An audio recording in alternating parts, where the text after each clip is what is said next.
오래전 이야기입니다. 우간다의 한 목사가 하나님의 은혜를 입어서 영국으로 유학을 가게 됐습니다. 이 목사는 우간다 중에서도 시골에서 자라서 비행기를 한 번도 탄 적이 없습니다. 그런데 영국으로 유학을 가게 되니까 난생 처음 비행기를 타게 되었죠. 비행기 좌석에 딱 앉아 있다 보니까 승무원이 이렇게 오더니 얘기를 하는 거예요. 어떤 음료를 드시겠습니까? 콜라를 드릴까요? 사이다를 드릴까요? 아니면 주스를 드릴까요? 저는 괜찮습니다. 그리고 마음속으로 내가 가난한데 내가 비행기에서부터 이렇게 음료수를 막 사 먹기 시작하면 내가 유학 가서 어떻게 생활을 할까? 그래서 정중히 거절을 했어요. 조금 시간이 지나니까 다시 승무원이 와서 또 친절하게 얘기하는 거예요. 식사가 나오는데 닭고기를 하시겠습니까? 소고기를 하시겠습니까? 그랬더니 이번에도 나는 괜찮다고, 나는 안 먹어도 된다고 또 거절을 한 거예요. 옆 사람들이 먹는데 배는 고파 죽겠는데 이 음식 냄새가 들어오는데 정말 미치겠어요. 그래도 그냥 눈을 꼭 감고 기도하면서 그냥 참고 가는 거예요. 시간이 어느 정도 지났는데 보니까 다 먹는 것 같아요. 사람들이 다 먹은 것 같아요. 근데 내 옆에를 딱 보니까 내 옆에 신사가 딱 앉아 있는데 다른 식사는 했는데 빵을 그냥 뜯지도 않고 그냥 있는 거예요. 그래서 이 우간다 목사님이 옆에 신사에게 물어봤어요. 혹시 저 빵 안 드십니까? 그래서 신사가 깜짝 놀라서 왜 그러냐 그랬더니 혹시 그러면 제가 먹어도 될까요? 그런 거예요. 그래서 왜 배고프시냐고. 그러면서 이 옆에 있는 신사가 승무원을 부르더니 여기 이분 식사를 갖다 드리라고. 그랬더니 우간다 목사님이 괜찮다고 나는 괜찮다고. 그 신사가 뭐가 괜찮냐고. 이 비행기 표를 샀을 때는 이 기내에 있는 음식 나오는 거 그거 다 가격이 다 포함된 거라고. 다 드셔도 된다고. 이 우간다 목사님이 생전 처음 비행기를 타면서 자기의 이런 에피소드를 가지고 한국에 왔을 때 이야기를 하는 거예요. 우리 그리스도인도 마찬가지라고. 우리가 하나님의 자녀가 되면 하나님의 자녀의 권세가 있고 하나님의 자녀의 능력을 공급받을 수 있는데 이걸 몰라서 하나님의 힘도 공급받지 못하고 하나님의 능력도 경험하지 못하고 비행기 안에서 쩔쩔 굶었던 자기의 모습처럼 신앙생활 하더라도 하나님의 능력과 상관없이 그렇게 불쌍한 어리석은 그렇게 신앙생활을 할 수도 있다는 것을 자기가 깨달았다는 거예요. 오늘 우리들은 어떤가요? 정말 예수 그리스도를 영접하고 하나님의 자녀가 됐다는 이 자부심이 있습니까? 이 하나님의 자녀로서의 그 능력을 내가 발휘하며 이 땅에서 그 능력을 통해서 승리를 맛보며 영광의 삶을 살아가고 있습니까? 아니면 이 우간다 목사님처럼 하나님을 믿으면서도 하나님의 능력을 발휘하지도 못하고 하나님이 나를 돕는다는 것 이것도 인정하지 못하고 그냥 세상 사람들처럼 똑같이 그렇게 어리석은 삶을 살고 있는가? 오늘 세상 사람들이 교인들을 바라볼 때 어떻게 바라볼까요? 여러분의 친구들이 여러분을 바라보면서 야, 너는 좋겠다. 너 교회 다니는 거 보니까 정말 부럽다. 얼마나 좋겠냐. 이렇게 부러워할까요?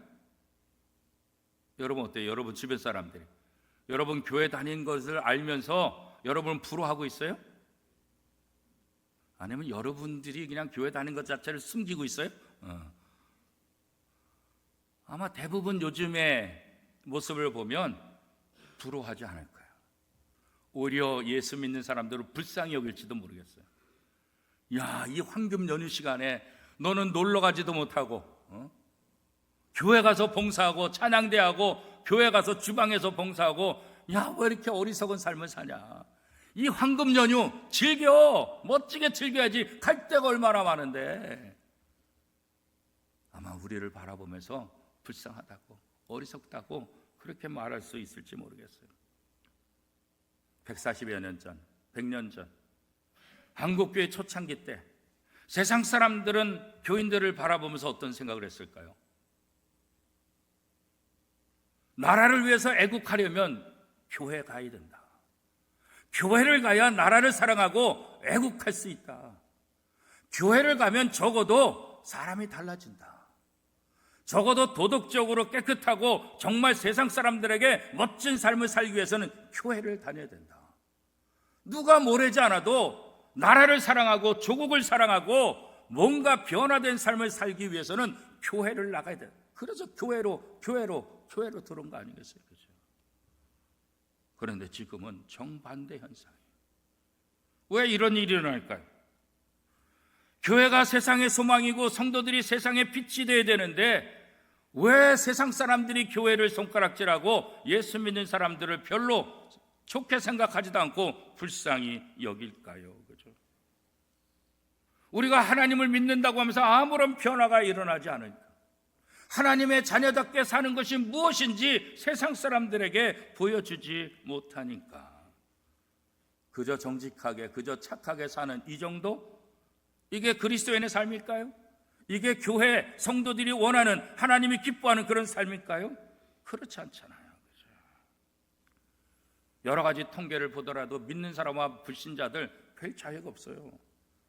정치를 하는 사람도, 사업하는 사람도, 공직자들도, 이 도처에 있는 우리 주변의 사람들 보면 예수 믿는지 안 믿는지 구별도 안 되고, 예수 믿는다고 좀 더 나아지냐, 그런 차이도 없는 것 같이 보이잖아요. 그죠? 국세청이 이 사람은 예수 믿는 사람이야, 그러니까 이 사람의 기업은 이 세무검사 안 해도 돼, 세무조사 원래 정직하게 할 테니까, 그렇게 인정해 주나요? 그렇지 않아요. 그죠? 우리가 세상에 살면서 그리스도인이라고 말하면서도 왜 이런 현상이 일어날까요? 그리스도를 의지하지 않으니까 그래요. 하나님을 의지하지 않으니까 그래요. 하나님이 공급하시는 힘으로 살지 않으니까 그래요. 하나님을 믿지만 여전히 자신의 힘으로 살아가는 거예요. 하나님을 믿는 사람들은 세상 사람과 불신자들과 뭔가 달라야 되잖아요. 어떤 부분에서 달라져야 돼요? 패션이 다른 거예요? 머리 스타일이 다른 거예요? 사는 집이 다른 거예요? 그게 아니라 이 내면에서부터 나오는, 정말 하나님이 함께하는 그 사람의 모습이 우리 속에서 보여지고, 그 모습이 세상 사람과 다르다는 것, 세상 사람들이 느끼게 해줘야 되는 것 아니겠어요? 그렇죠? 기업하는 사람은 예수 믿는 기업가답게 달라야죠. 장사하시는 분들도 예수 믿는 사람답게 달라야죠. 학교 선생님들도, 공직자들도, 세상의 모든 사람들도 세상에 믿지 않은 사람과 뭔가 다른 모습을 보여줘야 되잖아요. 그렇죠?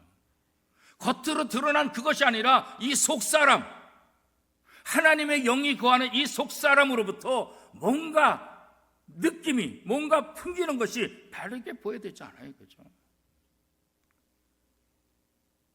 자기의 이익을 위해서 상대방을 이용하는 것이 아니라, 내가 좀 손해보고 내가 좀 힘들어도 상대방을 도와주고, 그런 희생과 헌신을 통해서 하나님의 사랑이 증거되는 것, 이게 성도들의 모습 아니겠어요?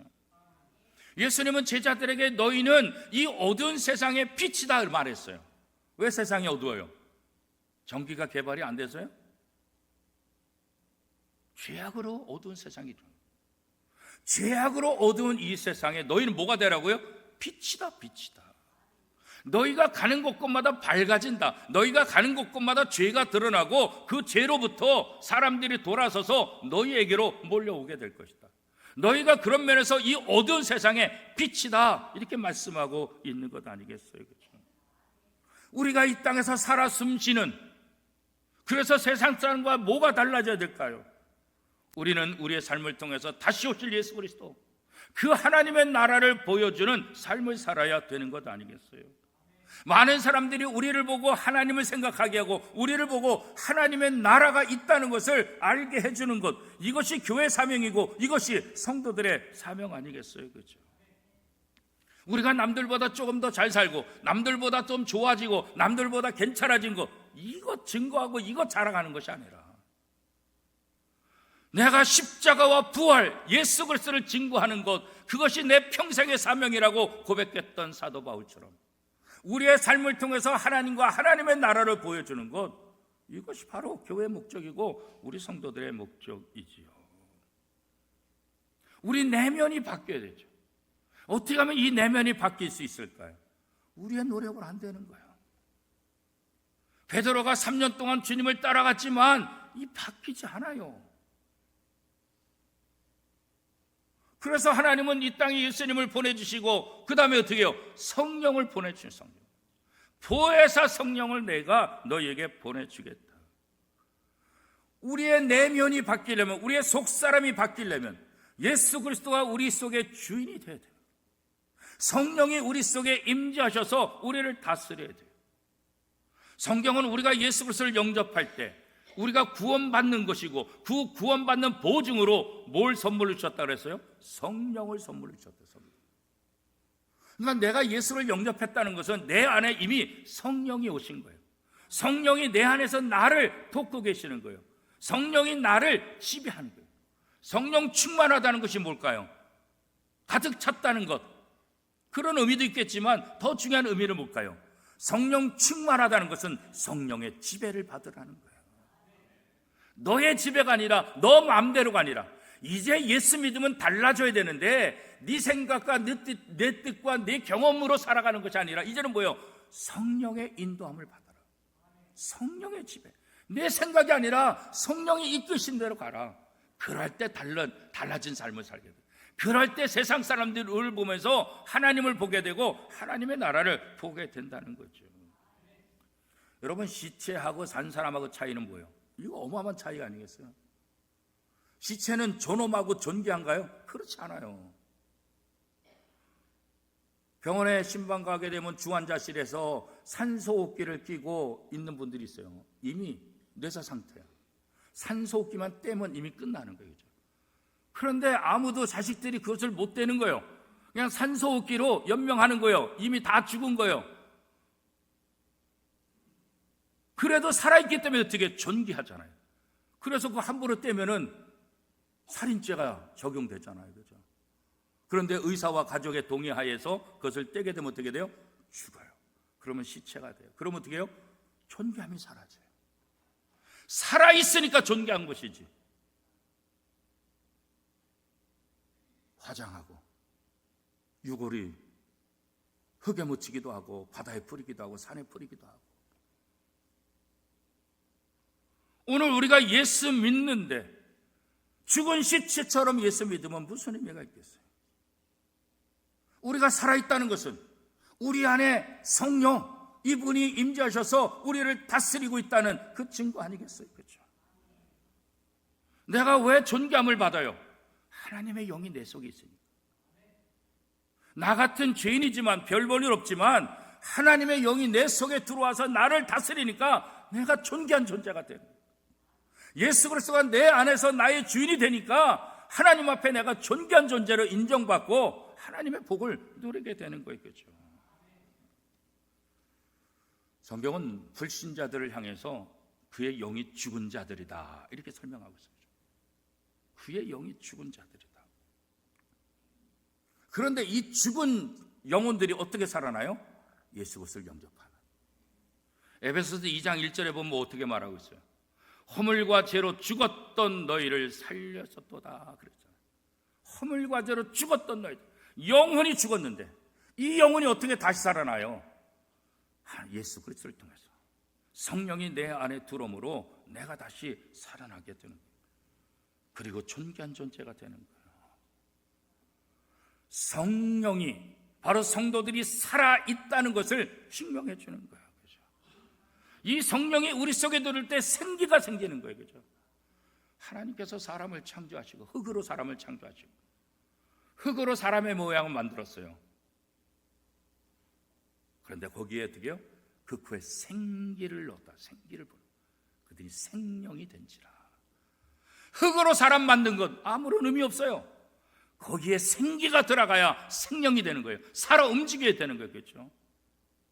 성령이 우리 속에 들어와야 우리가 살아나는 거예요. 하나님과 교통하게 되는 거예요. 성령은 우리에게 생기를 불어넣어주는 거예요. 겨우 내내 죽었던 나무 같은데 봄이 되면 싹이 나고 꽃이 피고 열매를 맺는 것처럼 그 안에 생명이 살아있으면 한겨울도 다 견디면서 이겨나가는 거예요.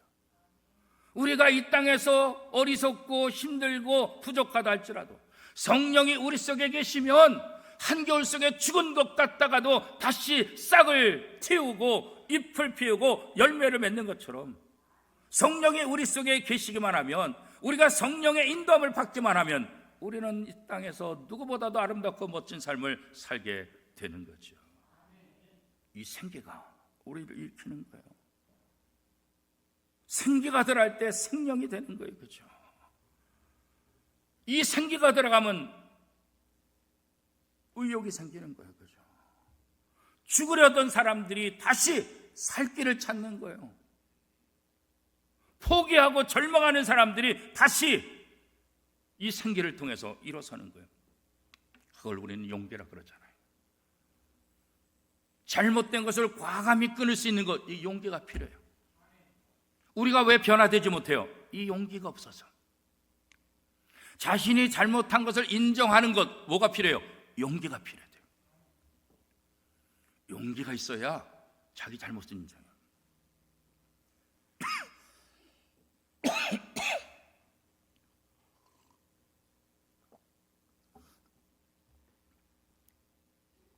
잘못된 습관을 버리는 것, 이것도 용기가 필요한 거예요.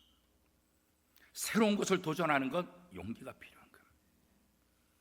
그런데 성령이 우리 속에 들어오면 이 용기를 우리가 갖게 되는 거예요. 나는 부족하고 나는 별 볼이 없고 나는 아무것도 할 수 없다고 생각했던 자들이 이 성령의 인도함을 받으니까 용기가 생기는 거예요.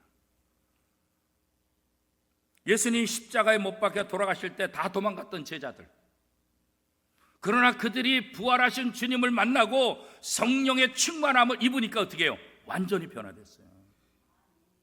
용기가 생겨요. 그전에는 예수의 이름 전하다가 붙잡히면 어떨까, 감옥에 갇히면 어떨까, 나도 우리의 스승처럼 죽는 거 아닐까 두려워서 못했어요. 그런데 성령의 충만함을 받으니까, 성령을 체험하니까 어떻게 돼요? 나가서 담대하게 전해요. 감옥이 두렵지 않아요. 로마인들이 두렵지 않아요. 제사장들 앞에서 당당하게 얘기해요. 너희가 죽인 예수 그분이 그리스도다. 그분이 구원자라고. 그죠? 어디서 그런 용기가 나와요? 성령의 충만함을 받으니까. 오늘 우리가 이 땅에서 그리스도인답게 살지 못하는 건 뭐예요? 용기가 없어서 그래요. 우리가 성령의 인도를 받는다고 한다면 이런 용기를 가지고 담대하게 세상에서 복음을 전하는 삶을 살 수가 있을까요? 좋은 일을 하는 것도 용기가 필요해요. 교회 나오는 것, 용기가 필요해요. 여러분 처음 교회 나오실 때 기쁘고 즐겁게 나오셨던 분들 계세요? 그런 분들도 물론 계시겠죠. 그런데 많은 분들은 쭈뼛쭈뼛하고 이게 고민하고, 어떤 분은 1년 내내 고민하다가 나온 사람, 어떤 사람은 저 교회 입구까지 왔다가 아유 하고 돌아가는 사람. 이 교회 로비 입구에 들어오는 거, 이거 어마어마한 용기예요. 그죠? 이게 용기 없이 못 들어와요. 그죠? 제 목회 여정 가운데도 자기 부인과 애들은 차를 태워서 교회까지 다 배달줘요. 그리고 예배 다 드리게. 자기는 주차장에서 있어요. 그 주차장에서 교회 로비까지 들어오는데 얼마나 걸린지 몰라요. 얼마나 걸리는지. 용기가 있어요. 이거 교회 나와요. 우리가 전도하는 거 용기가 있어야 돼요. 용기 없으면 전도하지 못해요. 전도지 나눠줄 때 요즘이 어떤 세상인데 이런 걸 나눠주냐고, 당신이 정신이냐고. 얼마 전에는 저쪽 소사동에 있는 어떤 목사님이 저한테 연락해서 목사님 도와주세요. 그래서 뭘 도와줘요? 그랬더니 세상에 교인들하고 전도지 나누러 전도하러 나갔더니 직원이 와가지고 불법 유인물 뿌린다고 다 회사에 갔다는 거예요. 목사님, 세상에 이런 일이 어디 있어요? 전도지를 불법 유인물이라고 하죠. 그래서 제가 국회의원, 시의원들한테 다 알아보고 직원들한테 알아봤더니 이게 명목상 그 규정상으로는 불법 유인물이래. 왜냐하면 동의해서 나라에서 허락받지 않고 주니까. 그래서 이게 왜 불법 유인물이냐. 그래서 저 국회의원, 시의원 직원들한테 얘기를 해가지고 그분들한테 얘기를 해줬죠. 이게 생명을 살리는 거고 이게 뭐가 나쁜 거냐. 그래서 이제 다시 얘기가 돼가지고 그 동사무소 직원이 찾아와서 죄송하다고, 다음부터는 그렇게 하지 않을 테니까 마음껏 전도하시라고. 그래가지고 저한테 고맙다고. 우리 동네도 아니고 저 소사구인데 용기가 있어야 돼요. 용기 없이 어떻게 전도를 우리가 할 수 있겠어요? 그렇죠? 좋은 일 하는 것, 착한 일 하는 것도 참 쉽지 않아요. 용기가 없으면. 이런 용기가 우리 속에 있을 때 어떻게 해요? 끝까지 하는 거예요. 끝까지. 한 번, 두 번 하고 포기하고 에이 안 돼, 그게 아니에요. 성령이 우리 속에 임하면 끝까지 하는 거예요. 끈기를 갖게 하는 거예요. 끈기를. 우리가 왜 기도를 끝까지 하는 거예요? 하나님의 약속을 믿으니까. 우리가 기도하면 하나님께서 반드시 들어주신다고 약속했으니까 끈기를 가지고 기도하는 거예요. 내가 워낙 인내심이 있어, 내가 워낙 성품이 좋아서 아니요. 하나님의 약속을 믿기 때문에 끈기 있게 기도하는 거죠. 그죠? 우리가 하나님의 나라를 알기 때문에, 다시 오실 예수 그리스도를 알기 때문에, 지금 내 눈에 보이지 않는다 할지라도, 내 눈에 이루어지지 않는다 할지라도 절망하지 않고 끝까지 최선을 다하는 거예요. 농부들이 최선을 다하고 하늘의 뜻을 바란다. 우리는 달라요. 친인사대천명, 우리는 그렇지 않아요. 하늘의 뜻을 알기 때문에 최선을 다하는 거예요. 세상 사람들은 하늘의 뜻을 모르니까 일단은 최선을 다하고 정성을 다하면 하늘이 불쌍히 여겨 줄 거다. 이거 세상 사람들이에요. 우리는 그렇지 않아요. 이미 하늘의 뜻을 알기 때문에 포기하지 않고 끝까지 하는 거예요. 이게 믿음이에요. 끈기는 아무나 하는 게 아니에요. 믿음이 있는 사람이 하는 거예요. 성령의 도우심을 받은 사람들이 끈기 있게 마지막까지 하게 되는 거예요. 그렇죠? 그래서 이렇게 성령의 충만함을 받아서 살 때 드디어 이 어두운 세상에 빛이 되는 거예요. 빛의 역할을 감당할 수 있게 되는 거죠. 오늘 본문 말씀에도 보면 우리 인간의 노력으로 무엇을 하는 것이 아니다. 오직 하나님의 영, 성령이 하나님의 일을 하는 것이다. 그렇게 말씀하고 있잖아요. 자, 스가랴 4장 6절 말씀 우리 한 목소리로 같이 한번 읽어보겠습니다. 그가 내게 대답하여 이르되 여호와께서 스룹바벨에게 하신 말씀이 이러하니라. 만군의 여호와께서 말씀하시되 이는 힘으로 되지 아니하며 능력으로 되지 아니하고 오직 나의 영으로 되느니라. 이게 스가랴에게만, 스룹바벨에게만 한 말씀일까요? 아니요. 오늘 하나님을 믿는 모든 신앙인에게 동일하게 주어진 말씀이에요. 이 스가랴의 환상은 이 5번째 환상인데, 이 환상을 통해서 그리스도의 능력이 어떠한 능력인지를 우리에게 다시 한번 보여주고 있는 거예요. 모든 하나님의 자녀들에게 이 능력이 있다는 것을 우리에게 다시 한번 보여주고 있는 거예요. 이 능력을 의지할 때 우리는 이 땅에서 왕 같은 제사장의 역할을 능히 감당하게 될 수 있다는 거예요. 그죠? 이 스가랴 환상 중에 무엇을 보았습니까? 순금 등잔대, 그 다음에 두 감람나무에 대한 환상을 보게 됐잖아요. 이 순금 등잔대는 뭘 말하는 거예요? 바로 당시 재건 중이던 예루살렘 성전을 말하는 거잖아요. 예루살렘 성전을 재건하다가 중단됐어요. 16년이 됐어요. 언제 될지 모르겠어요. 그러나 하나님이 스가랴 선자를 통해서 이 예루살렘 성이 건축이 중단됐지만 다시 회복될 것이다. 스룹바벨을 통해서 이 일을 내가 완성하리라 그랬잖아요. 두 감람나무는 성령이 충만한 사람, 기름 부음 받은 사람, 당시 지도자 스룹바벨과 여호수아를 이야기하고 있는 거죠. 이 두 감람나무는 결국은 누굴 얘기하는 걸까요? 예수 그리스도를 예표하는 거예요. 예루살렘 성전이 완공될 것이다. 이것은 교회 모형이에요. 장차 신약에서 교회들, 오늘 우리의 교회 모습을 다시 한번 얘기하고 있는 거예요. 하나님의 성전이 건축되는 것, 인간의 노력으로 하다가 중단됐는데 이제는 더 이상 인간의 노력이 아니라 하나님의 영, 성령의 도우심을 통해서 이 모든 것들이 가능하다는 것을 다시 한번 보여주고 있는 거죠. 우리는 교회 창립 50주년을 맞이하고 있어요. 지난 50년 동안 이 앞에 현수막에 있는 사진처럼 4번에 걸쳐서 5번째 지금 우리는 이 건물을 지금 유지하고 있잖아요. 그때마다 성령이 충만한 성도들이 눈물 흘리며 헌금하며 헌신함으로 이런 과정을 통해서 변천을 통해서 오늘 우리가 이렇게 좋은 예배당에서 예배드린 것 아니겠어요? 인간의 힘으로 한 것이 아니라